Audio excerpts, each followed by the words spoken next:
Hello, scholars. This is Dr. Amelia Beshin's voice in the background as I walk you through the assertive communication lecture. This is actually in your syllabus. It's called Communication Styles. So we're going to go into learning more about what an assertive communicator looks like compared to a passive communicator, an aggressive communicator, and a passive-aggressive communicator. So that's where we're going to head with this lecture. Bear with me here, it is kind of home video style, just based on some technological glitches and everything like that, but I want to get this set up for you so that you have it to look through and take some notes on. So let's get started. The first style of communication that we're going to look at is passive communication. And by definition, passive communication means allowing your own rights to be violated by failing to express your honest feelings. I'll be sure to post these PowerPoints online as well. That way, if you're wanting to take notes, you may want to take notes on what I'm saying as a supplement to what you see on these slides. So again, back to the definition of passive communication. Allowing your own rights to be violated by failing to express your honest feelings. Passive communicators will withhold their opinions, they will withhold their feelings, their wants, or they will only express them partially. If you are interacting with a passive communicator, you are oftentimes left guessing what they really want or how they truly feel about any given situation. So some examples of what a passive communicator might sound like include, I don't know. Oh, whatever you think. You have more experience than I. You decide. I'll go with whatever the group decides. I don't care. It doesn't matter to me. Now, some of us can probably run through our heads right now and even think of people in our lives who are truly passive communicators. It's pretty fascinating how quickly somebody comes to mind with these types of communication styles. I myself have been guilty of passively communicating before. Usually you see this kind of come out in early dating relationships too. Oh, sweetie, it's whatever you want. And then you see sometimes the person figuring out, for example, where to go for dinner, and then the same passive communicator says, no, I don't like that. And it starts to lead to frustration in a romantic relationship. Passive communicators also are very good at saying yes, quite a bit, and then before you know it, and at a completely unexpected time, they will say, no! And they'll scream it pretty loud, literally or figuratively. And then you're left to guess what made them so mad in the first place. There are some advantages to being a passive communicator. Passive communicators take very little risk. If they go with the flow all the time, there's no need for risk in the first place. Here are some of the disadvantages of being a passive communicator. You abdicate responsibility and choice. Others may take advantage of you. And I should change that to say others do take advantage of you. It's one thing to kind of wash your hands clean of whatever responsibility, but as you read in week 4's reading assignments, it is quite important to take responsibility for personal actions. A passive communicator, if something goes wrong, especially, they will say, it's not my fault, I just went along with the group. So there is that. Look for those disadvantages. Let's move on to the next communication style. We've got aggressive communicators. By definition, aggressive communicators protect their own rights at the expense of others' rights. Completely at the expense of others' rights. They do not care whatsoever whatever somebody else might want to do, think, or say about any given topic. Run through your head right now, and you probably can think of some friends and family members who are very aggressive communicators. Aggressive communicators will honestly state their opinions, feelings, and wants. And they truly, truly do not take the other person's feelings into consideration. If you're interacting with an aggressive communicator and you're saying something like, does this dress make me look fat? And the aggressive communicator says, yes. That is bizarre. So there is that. their goal as an aggressive communicator is to win at all costs, to be right. They are usually very loud and direct. Aggressive communicators have lots of energy. They have a very rigid and invading posture, sometimes even overpowering you, invading your personal space. Aggressive communicators, eye contact is very angry and intimidating.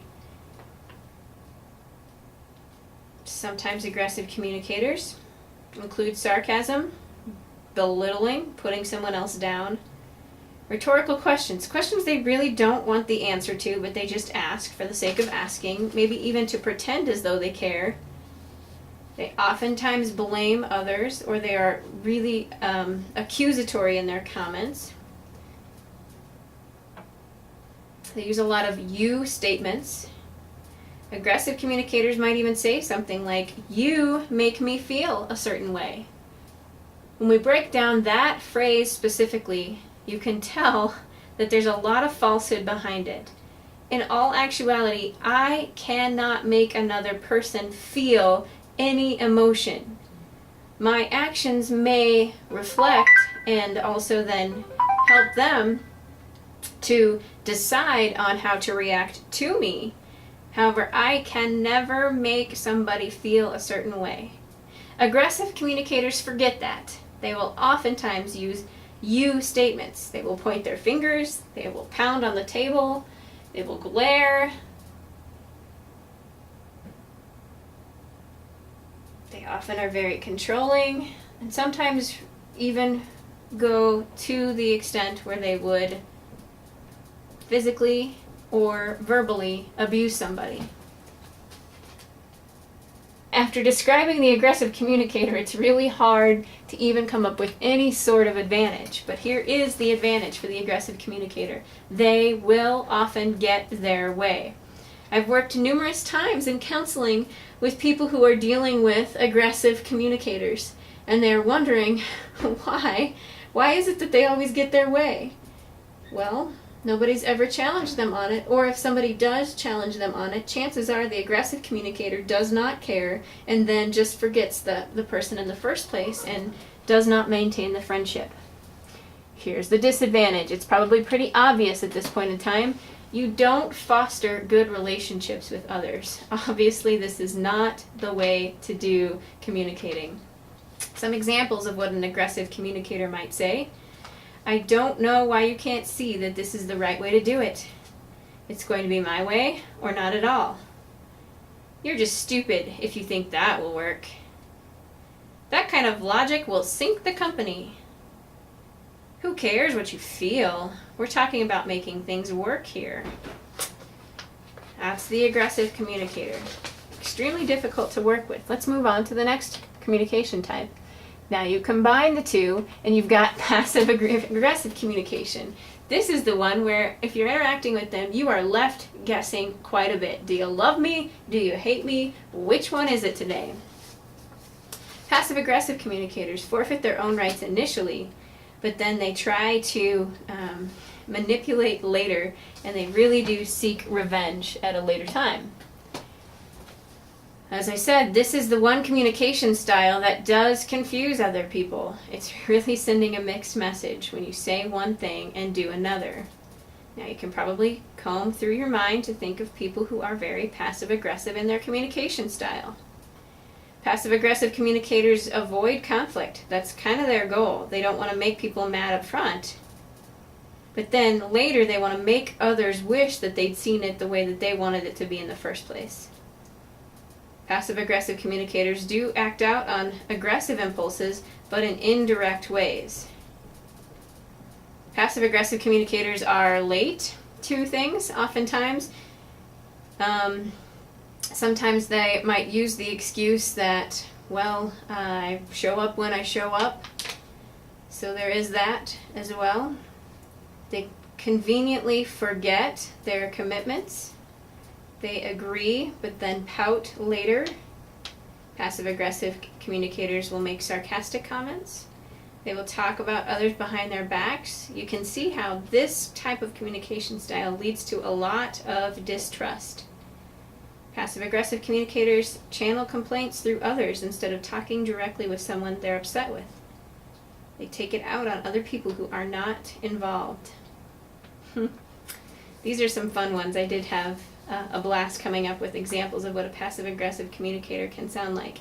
And I say I had some fun with this because I've heard these things said before, and I honestly, if I am going to be vulnerable, I'm going to admit I've said some of these things as well. I have been a passive-aggressive communicator in the past.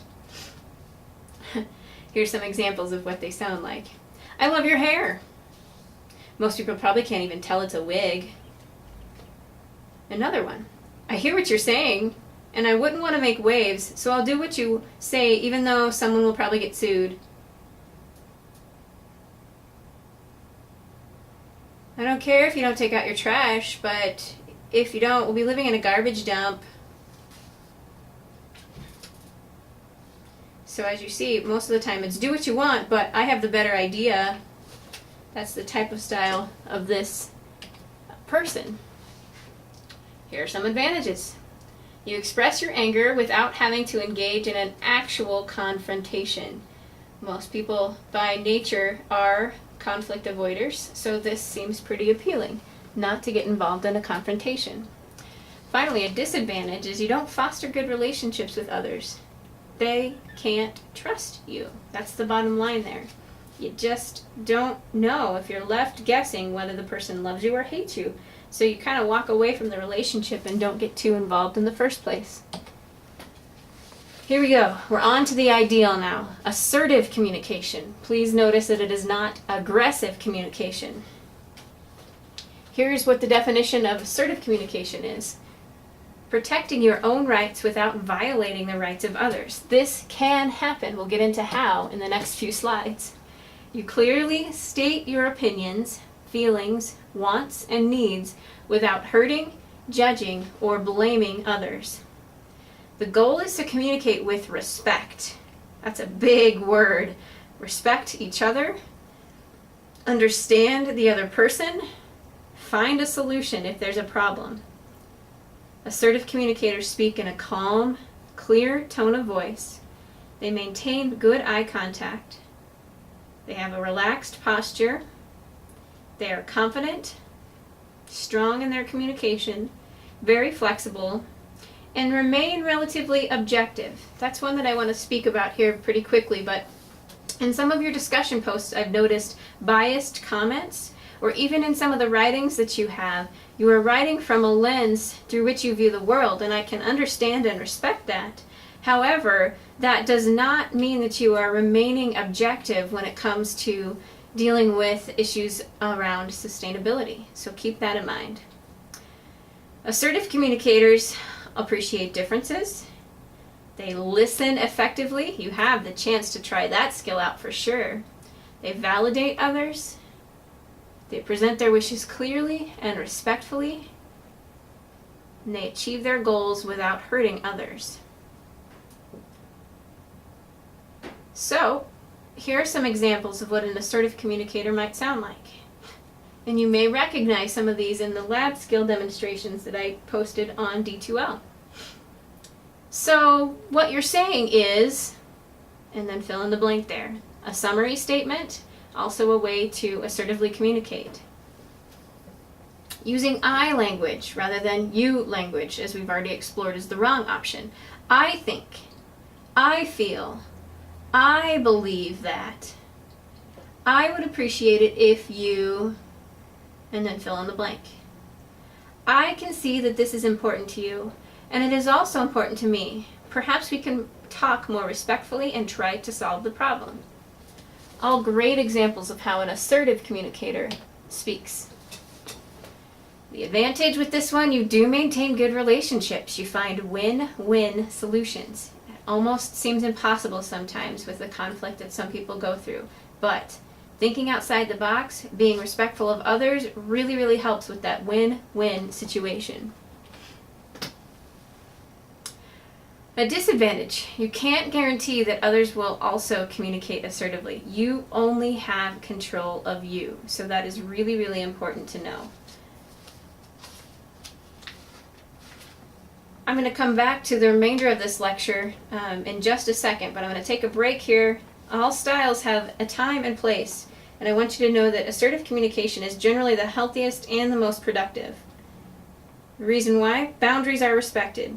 It's easier to problem solve. There are fewer emotional outbursts and more satisfactory outcomes. And it does take skill, hard work, and commitment. You have got to be committed to assertively communicating for it to work in the first place.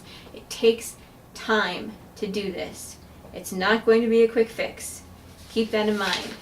When we come back from the break, I'll talk a little bit about assertive communication tips. How do you do this? And then I'll run you through some scenarios.